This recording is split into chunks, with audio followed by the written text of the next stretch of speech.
system. Neuroscientist Imke Kirsta at Duke University conducted research in 2013 showing that silence itself triggers remarkable changes in the brain. Not music, not nature sounds, not white noise or the ocean. Actual silence. When her laboratory mice were exposed to 2 hours of silence per day, it activated the hippocampus, the region responsible for learning and memory formation. But something else happened too. New neurons grew. Neurogenesis, the birth of new brain cells, was actually enhanced by silence. Silence didn't just feel good, it rewired the brain toward growth. But here's where this gets strange. Your ancestors had silence continuously. For hours, for days. Not 2 hours in a controlled laboratory. Silence punctuated only by survival, by hunting, by the real sounds of a world before human technology. Your body is built for that. Your ears are built for that. Your nervous system expects that. And then about 70 years ago, something happened. The electrical grid expanded. The car became standard. Aircraft filled the sky. Machinery became the texture of daily life. And the baseline shifted. Silence disappeared. Dr. Gordon Hempton, an acoustic ecologist who has spent 40 years recording the world's natural soundscapes, has found that there are fewer than 12 places on Earth where you cannot hear human-made noise. 12 places. On an entire planet of 8 billion people and 510 million square kilometers of land and ocean, there are maybe 12 locations where silence exists the way your ancestors heard it.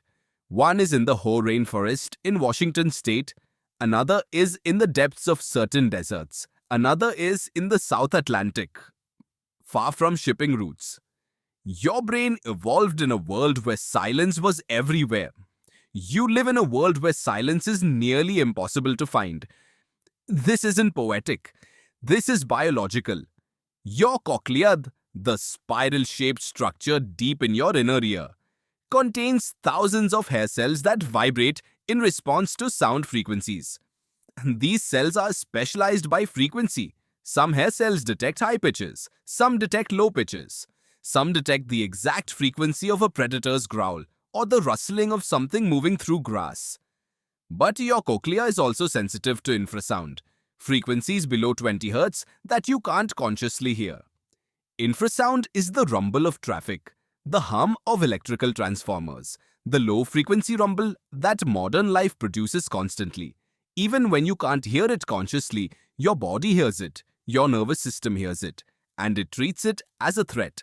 That's because infrasound in nature is usually danger.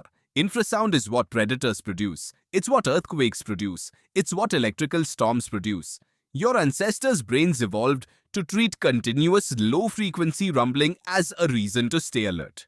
Stay cautious, stay tense. You're living in a constant state of low-level alarm. Your body doesn't know the difference between the rumble of the electrical grid and the rumble of a predator at the edge of the firelight. It just knows something is wrong. Something requires vigilance. Silence, by contrast, tells your brain that it's safe to relax. That's why actual silence is so rare now and so valuable. That's why people pay for silent retreats, why meditation rooms are insulated, why some people drive out into the countryside just to escape the hum. Your body is begging for what it was designed for. But there's something else. Something deeper. Silence isn't just the absence of bad sounds. Silence is where your ancestors heard the most important sounds. The rustle that meant an animal was near. The crackle that meant the fire was about to fade.